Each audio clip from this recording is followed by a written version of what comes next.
Okay, so we're back with a new section for the podcast. And what you're going to hear here is just myself, but I have got a guest on for this section. What we're trying to do is do a few interviews with people that you might not know from around the industry. You know, talking about new products that are coming to market, bits and pieces like that. So the first person we've got on is a gentleman that I've been talking to over Facebook for a number of months now. He's the principal man behind May 40 Miniatures, which is a company that I mentioned on the last podcast, I think. So everyone say hello to Sander. Hello, Sander. Hello. Thanks for having me. Mate, like I said, it's a pleasure to actually talk to you. I mean, we've been talking backwards and forwards on Facebook and the internet for quite a while, but maybe you can give the people listening a bit of background and a bit of history on what we've been talking about together. So yeah, fine. Fire away. Yeah, just go for it, mate. Go for it. Well, yeah, the project is something I've been working on, thinking on for several years. Well, Dutch history, obviously, for us is important. And there's a bit of family history in it as well. Yeah, that's why I started this company. What do you want to know? Well, just give us, I mean, obviously, I've talked about it on the podcast before, but just give us a brief overview about what you're actually doing with this company. Well,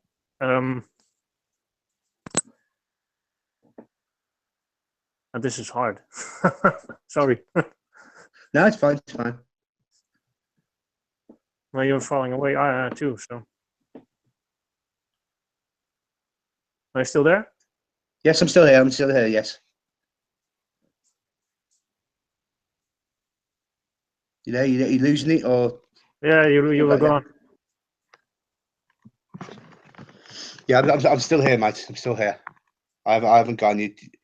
You'd see my icon drop out at the bottom of the page if I'd lost connection or anything. Okay. Are you cutting this? Yeah, don't worry. This will all be put through editing, and so like bits and pieces can get chopped and changed around. So don't worry about that, mate, at all. Okay. Yeah. Well, like I said, this is really hard coming up with a story in English. So. Yeah. I mean, maybe if I just, I think it's better if you ask questions, you do the things you want to know, because then I can react, and now I have to come up with a story. Okay, no problem. But yeah, putting it in English is well, I can speak English, as you know, but yeah, mate, I understand. Let's see if we get a coffee.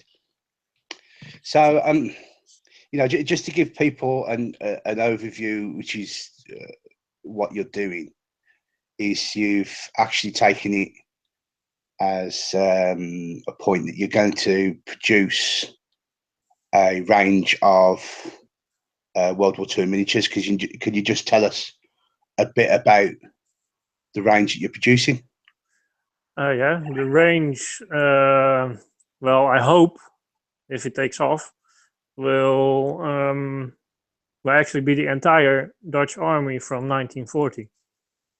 So all the different units, all the different vehicles, guns, everything.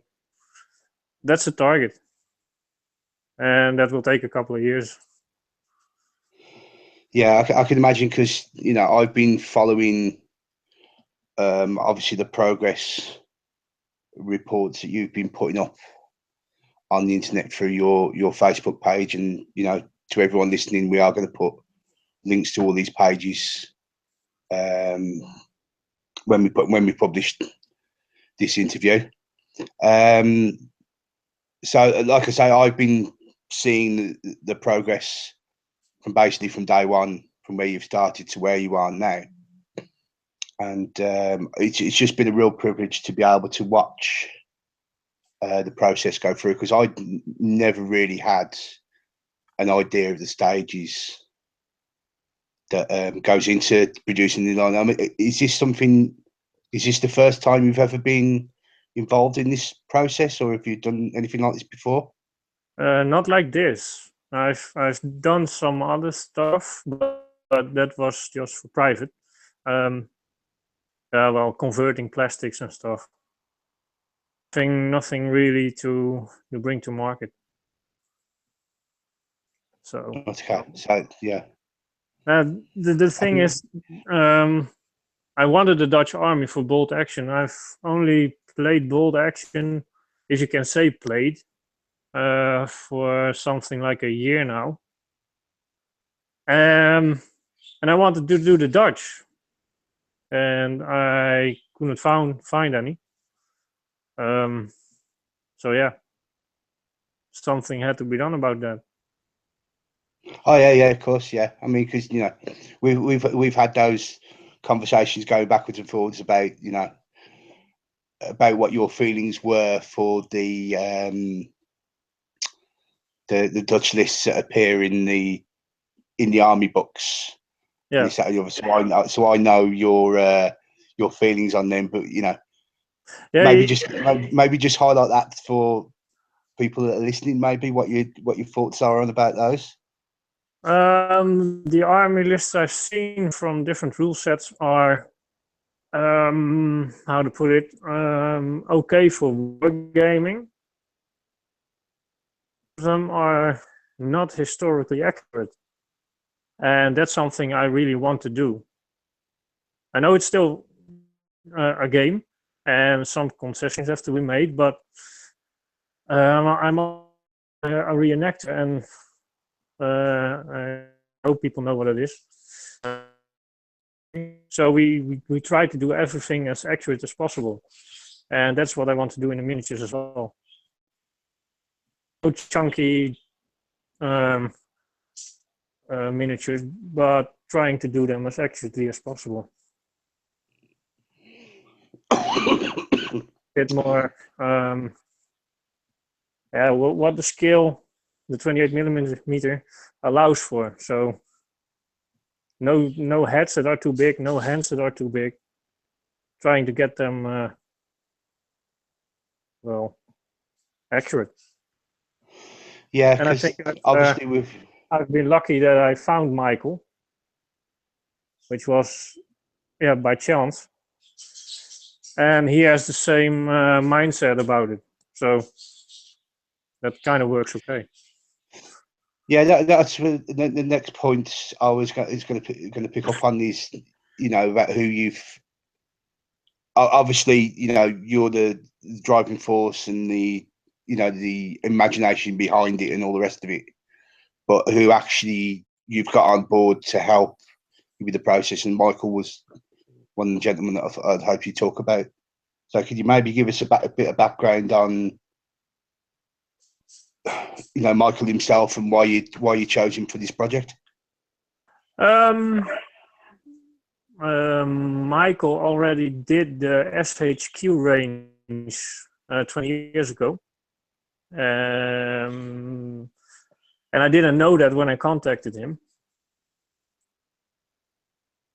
He was a lucky find, and I'm very happy I did. Because he has experience with Dutch. And all the other things I've seen he has made is, well, great stuff. He's doing Napoleonics, and he's worked for the Wargames Foundry, doing Romans and other bits and pieces. So he has got a bit of reputation. He's got a bit of history behind him. Yeah. So. Yes. Yeah. And he's got a lot of experience. Yeah, Well, that's it, because because I'm sure, like you're saying, this being your first basically adventure into this side of producing the range, that you needed someone, just to bounce ideas off on a like from a manufacturing point of view, rather than just maybe an historical or aesthetic kind of view. Yeah. Yeah, but the poses and stuff. He's also a big driving force in them. I've basically given him, well, not free reign, but closely. So everything that's coming out now is basically what he made up, with some pointers from me. So Yeah. he knows what he's doing, and well, yeah. Yeah, it was great. I mean, so again, because like I'm saying, I'm watching this process going through as you're updating it on the Facebook. But maybe could you just give us an idea about where you stand in the production process at the moment? Yeah, production. Well, you've seen the latest pictures, but these were taken a couple of days ago, so he's already past these. As we're looking now, about 4 weeks, and then I'll have the masters over here in the Netherlands to clean up and prepare for production molds. And when we've done that, I will send them back to him, and he's going to make the production molds, and then we can cast them. That's excellent. So I'm not sure when they'll come out, because I have no idea yet as how to casting.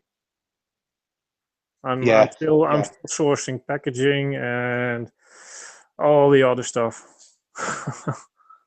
Yeah, I mean, but you obviously you see that from a lot of different manufacturers. A lot of different manufacturers have a different level of what they're packaging in. I mean, it goes from the Warlords, Rubicon companies who have all these nice printed boxes and everything comes in those, to other companies where you just get it in one of them plastic, push lock bags basically, and that's it. So, but obviously this being your baby, so to speak, I'm sure you'd want it to be at the point where you're happy sending it out as your project. So yeah, true. So concerning packaging, I'm looking at stuff that's environmentally friendly. I don't want too much plastic, not too much cardboard. all right, okay. No fancy stuff. I think it's not needed. I want the product to speak for itself.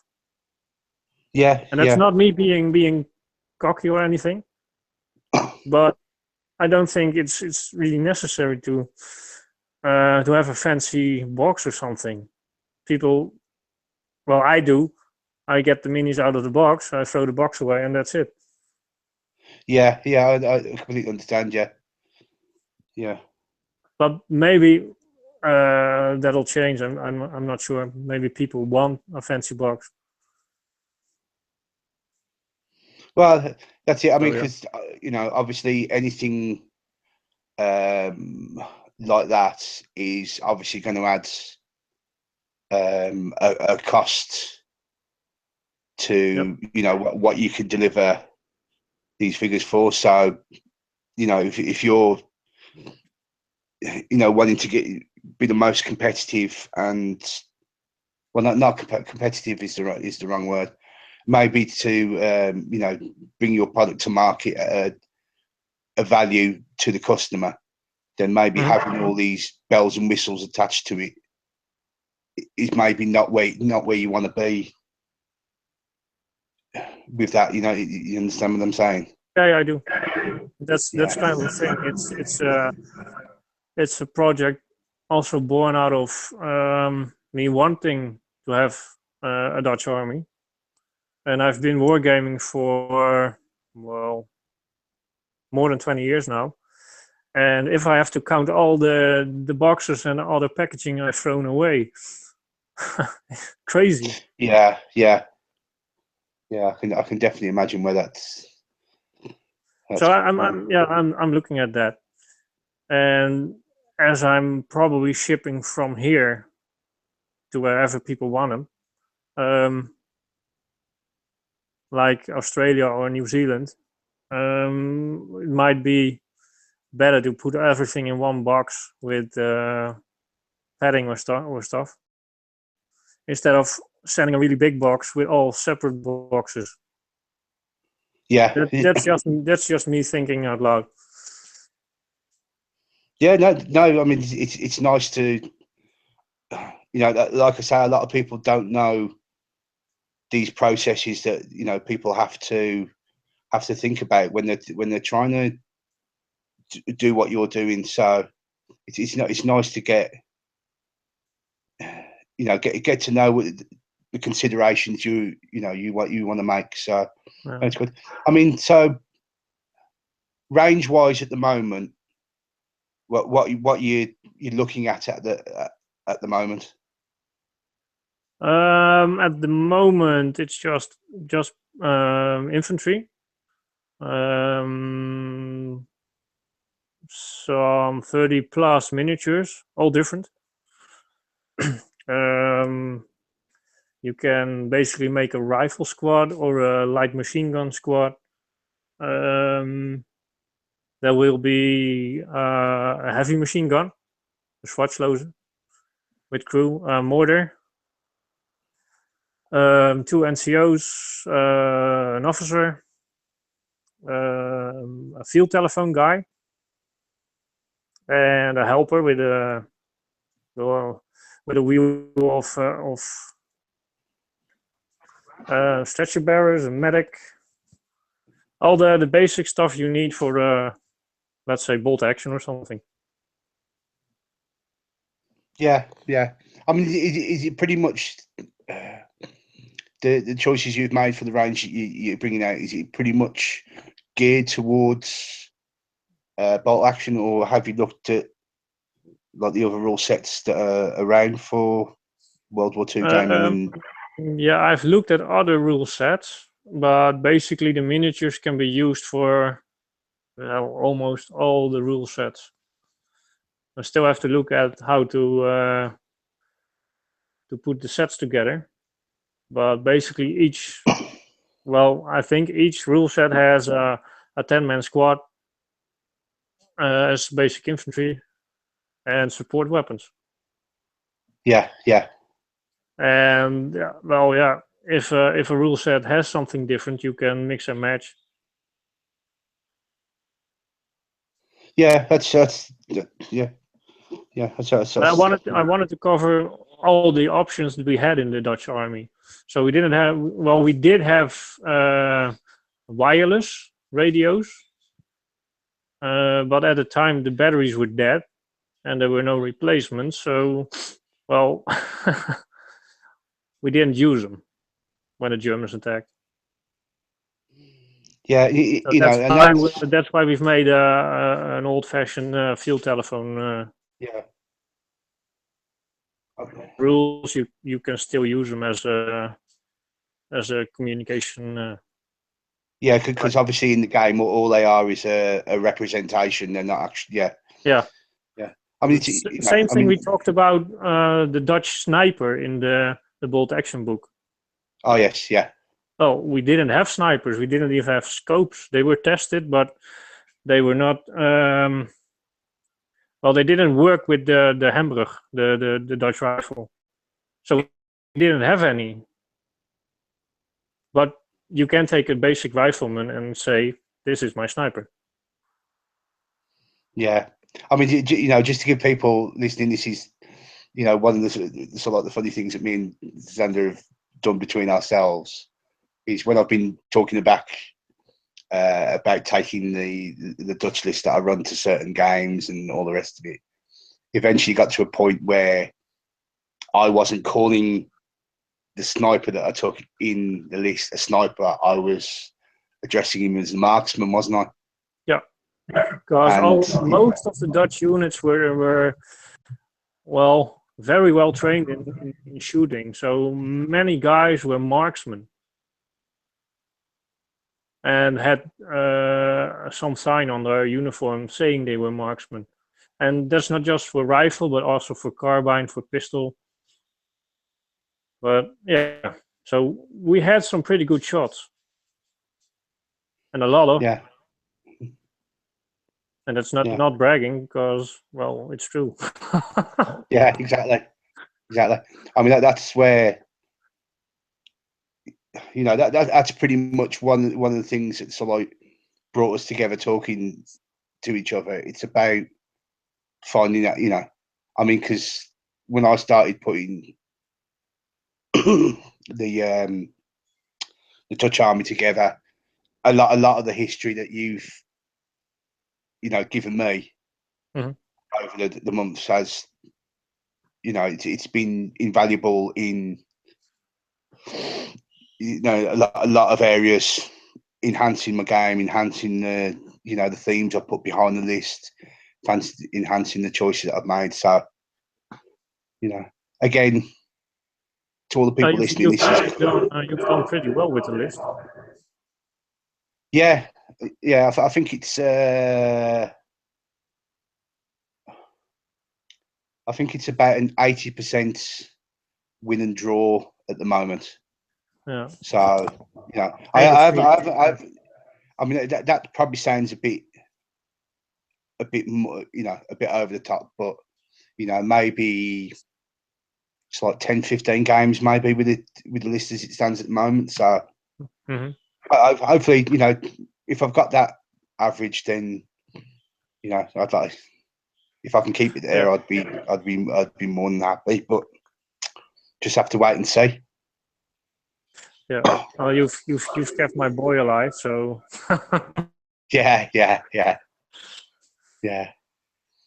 So, you know. I'm curious what the list will do against late war armies. Well, you know, the way that I sort of like go into games at the start of the year, sometimes I get it in my head that I want to run an army for the whole year, and that's why I started up with the Dutch. So basically, every event, competition or tournament that I'm going to be joining in this year, I'm going to take the Dutch. So hopefully, at the end of the year, I'll get a bit more of an overview about how it stacks up against all the other lists that you're going to see at events. And, you know, obviously that's knowledge then that I can put back into the community and all the rest of it, you know, to help someone who may be thinking about, you know, starting up and having a go with a Dutch Army, which would be, you know, it'd be cool to see a few more out there. Yeah. Okay. So we touched on where you are at the moment. So obviously the next logical question really is, where do you see it progressing in the future? I mean, you know, is there anything that you want to bring out as soon as you've covered pretty much the basics like you are doing? Is there something in the pipeline that's next on the list, so to speak? Yes, there are a couple of things on the list, like motorcycles. Yes. And bicycle troops. But we'll have to look at bringing out a balanced range, because now you've got a lot of infantry and some support weapons, but you'll also need some guns and vehicles. So we'll have to find a mix, because basically motorcycle troops were cavalry or infantry on motorcycles, Yeah. and they would dismount to fight. Yeah, Mostly. but that's obviously something that's in the game as it stands. I mean, I don't think where the rules stand for motorbikes, especially in bolt action, is not really truly representative about what the history about the tactics were. So Mm-hmm. I think So I mean yeah. if you, So infantry now and probably some guns. And there's one thing I'm working on.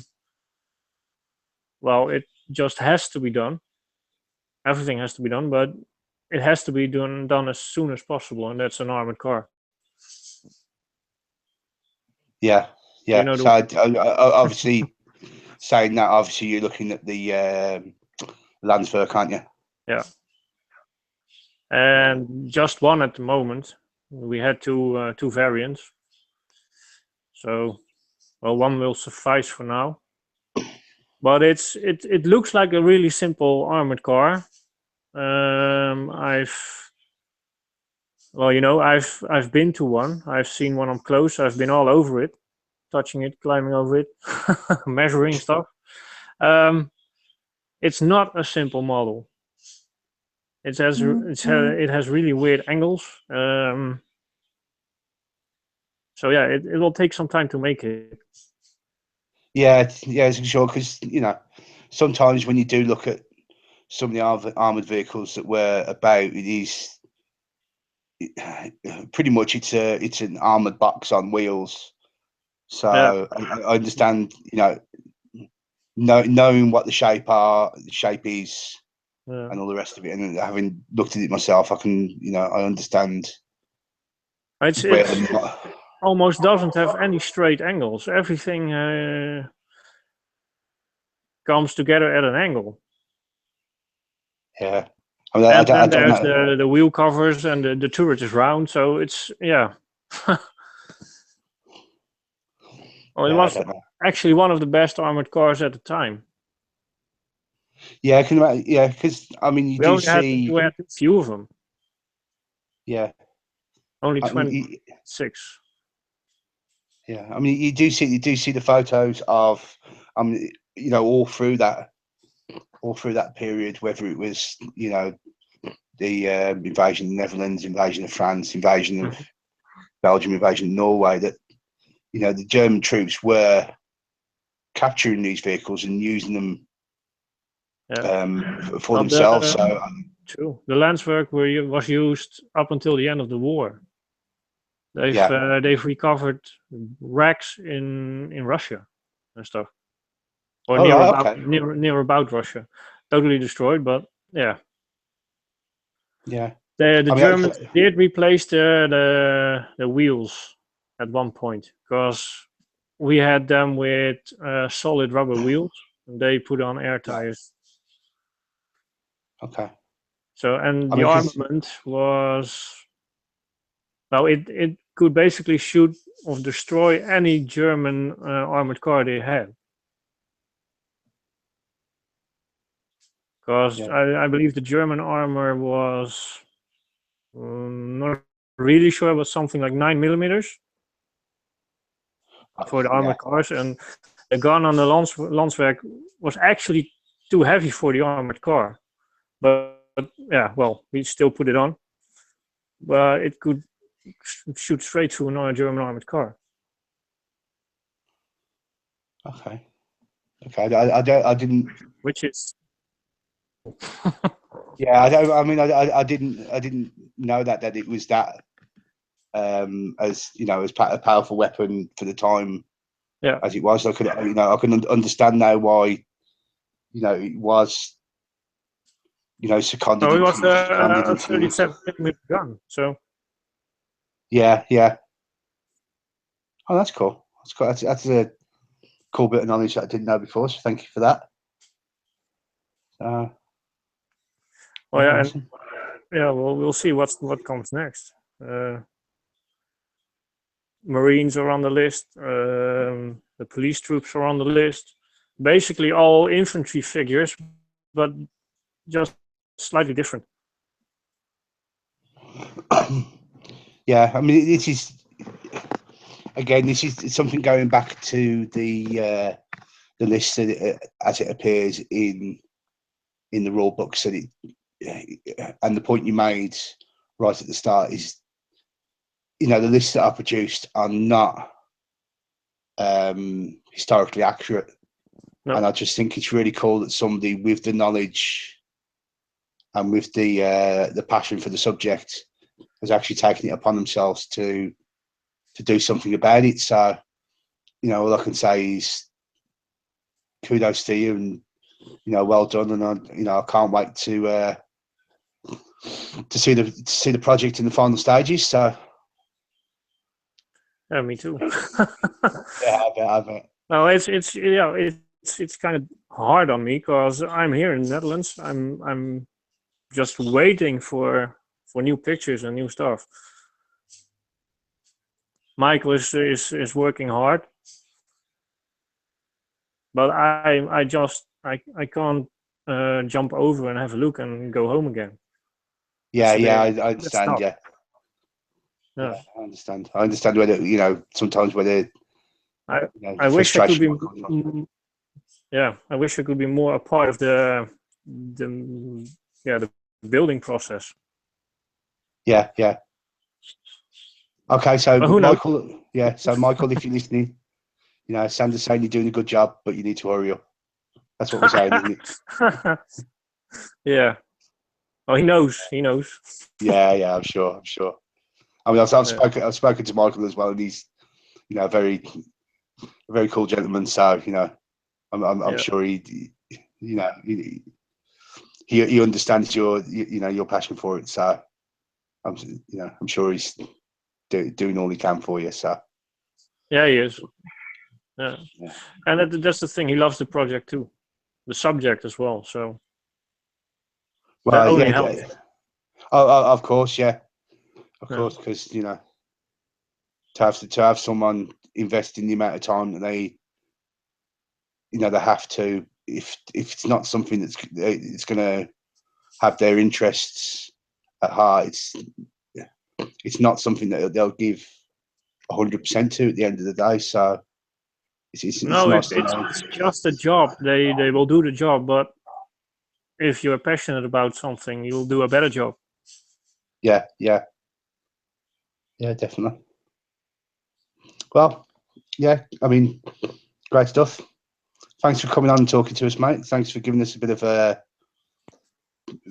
lowdown. Like I said, all the links will be posted up on our Facebook page for you to go and have a look about, what we've been talking about, and see if it's something that takes people's interest out there. So, I mean, just as a closing note, is there anything you want to, close on? Anything else you want to give us information-wise, or? I'll just want to thank you for your patience with my my crappy English and my well, yeah, with the project. Yeah, mate. You've been a great help. So so far. Yeah, so far I might spoil it for you yet, so don't say anything more. Don't say anything more. Well, like I said, mate. You know what I mean. Yeah, I understand, mate. Yeah, so like I say, it's been great having you on, mate. So, ladies and gentlemen, hopefully we'll be moving to next section of the podcast after a short break. We haven't worked out how we're going to cut this and edit this into the episode, but hopefully by the time you listen to it, it'll be done. So, again, just like to say, Sander, thanks very much for being on. Thank you. Speak to you soon. All right.